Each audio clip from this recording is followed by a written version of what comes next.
Historias de la arqueología. La batalla de Baécula.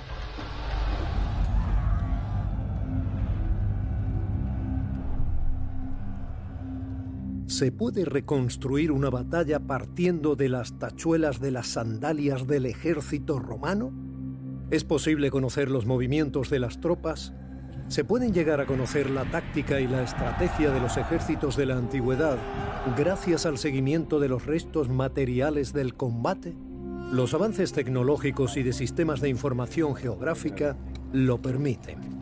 Hoy vamos a llegar al corazón de un trabajo científico pionero, una obra multidisciplinar que entra de lleno, ni más ni menos, que en el desarrollo de las guerras entre Roma y Cartago, en aquel conflicto global que fue la Segunda Guerra Púnica.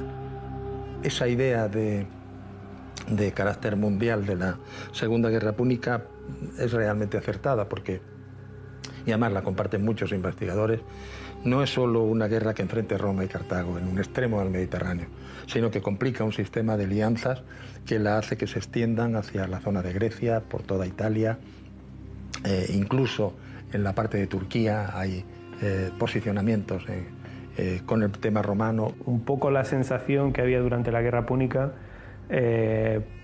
puede compararse con la sensación que hemos tenido nosotros después de lo de las Torres Gemelas. Roma no programó una conquista de la península ibérica o no programó una conquista del norte de África. La consecuencia de la Guerra Púnica, de la Segunda Guerra Púnica, fue que se encontró un imperio. ¿Han encontrado realmente los investigadores de la Universidad de Jaén el escenario de la batalla de Baécula? El asedio a una ciudad deja marcas indelebles, huellas que pueden recomponer un relato pero que solo los ojos expertos son capaces de ver. Hay que releer las viejas crónicas y tratar de identificar elementos sobre el terreno. En Mengíbar se excava un yacimiento que es con casi total seguridad la Iliturgi íbera. Existe un problema de falsas atribuciones de ciudades antiguas a ciudades modernas y la arqueología es un método fiable para separar el trigo de la paja. Los métodos tradicionales, basados en las fuentes escritas y la epigrafía, están siendo validados con otros más científicos. Pero no toda la comunidad académica comparte este argumento. De hecho, la profesora Alicia Canto de la Universidad Autónoma de Madrid tiene una posición radicalmente diferente, posición que pone en duda los resultados de la investigación sobre Baécula. Entre los argumentos en contra, para mí el más importante de todos es un texto de Tito Livio, que no en la campaña del 208 a.C., sino en la siguiente, es decir, cuando ya Baécula es suya. Las tropas romanas, para esa campaña nueva en la que van a ir a Ilipa, o sea, van a hacer la última gran batalla contra los cartagineses, que será la definitiva, viniendo un cuerpo de ejército de Tarragona y el otro de Cartagena, dice que se encuentran todos en Cástulo y avanzan hacia Baécula. Quiere decir, el punto de encuentro era en la zona de Cástulo, de Mengíbar, etcétera, pero utilizan el verbo procedere, que es andar hacia adelante. Este texto de Livio es una especie de obstáculo del tamaño del Himalaya, tal como yo lo veo, para la hipótesis de Santo Tomé, porque quiere decir que Baécula necesariamente está al oeste de Linares y de Cástulo, y de ninguna manera 60 kilómetros al este.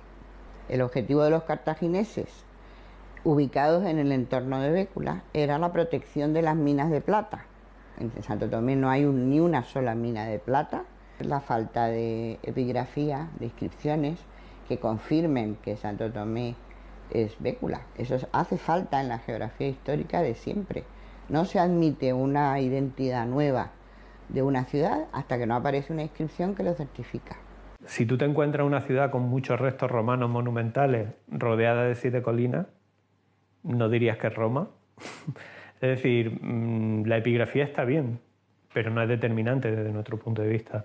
Es como si a un solo dato, que es una inscripción, en el otro platillo de la balanza le pones 3 o 4 mil restos de una batalla, un oppidum, 2 campamentos. Es decir, de momento la balanza se inclina a nuestro favor. La carencia de una inscripción, de un texto o lápida, tal vez no sea suficiente para descartar una hipótesis que esté sólidamente construida sobre pruebas científicas. Así que comencemos por el análisis del asedio de Iliturgi, lo que nos servirá para comprender las técnicas y métodos empleados en la localización de la batalla de Baécula. Hay que observar el lugar para ver su estructura. Ya se han localizado puertas y murallas. En el interior, las construcciones domésticas son las primeras que van aflorando. En un oppidum que de tamaño responde a una ciudad de tamaño medio grande en lo que es la configuración del territorio ibérico del Alto Guadalquivir. Y lo que confirma ya en los primeros sondeos que efectivamente nos encontramos con una ciudad ibérica. Cronológicamente podemos situar una fase al menos en el siglo III antes de Cristo, y desde el punto de vista funcional tenemos áreas que responden a una ocupación, a áreas domésticas cercanas al lienzo de fortificación. El detector de metales es una herramienta controvertida y prohibida, ya que se suele emplear para expoliar. Pero con las debidas autorizaciones y empleado por manos expertas, es un apoyo fundamental para encontrar elementos metálicos como puntas de flecha o balas. Lo que está mostrando la prospección arqueológica superficial es efectivamente un asedio al sitio, concentrado de manera bastante importante en una de las puertas de entrada al oppidum. No hemos excavado la puerta en este momento, es un objetivo a medio plazo, pero topográficamente se lee perfectamente la presencia de un bastión donde están impactando distintos tipos de proyectiles, como proyectiles de honda, glandes de plomo y otro tipo de puntas de flecha lanzadas con maquinaria que indican un asedio bastante importante a esa zona concreta de la fortificación. Los estudios sobre el tipo y el origen de los materiales hallados en la excavación conducen a los investigadores por vericuetos que de otra manera serían imposibles de transitar. Este es un tipo de elemento muy particular que nos está indicando un tipo de cuerpo dentro del ejército muy concreto, ¿vale? Hasta ahora las fuentes clásicas nos hablaban de los honderos baleáricos, que tienen una fama en todo el Mediterráneo como mercenarios, como un cuerpo que forma parte, que se adhiere a los ejércitos, en este caso tanto romanos como cartagineses. Y esta sería una de las armas uno de los proyectiles más característicos de este momento. Estos restos materiales son ideales para dibujar un mapa del asedio de Iliturgi, comenzando por la dimensión del ejército asaltante. Yo calculo que entre 4 y 5.000, sin lugar a dudas. Es decir, que además, digamos que es una campaña que está pensada para asediar y conquistar ciudades. Es decir, ya no, Escipión cuando llega aquí no está pensando en una batalla campal porque no tiene enemigos, no tiene un ejército cartaginés enfrente, sino que viene directamente a asediar estas dos ciudades. No se utiliza la misma arma en una batalla campal, cuerpo a cuerpo, que en un asedio a una ciudad.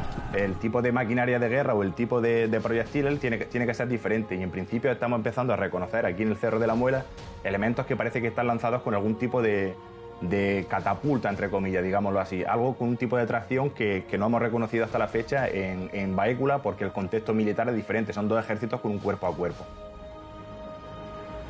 ¿Estaba preparada la ciudad para resistir un asedio largo?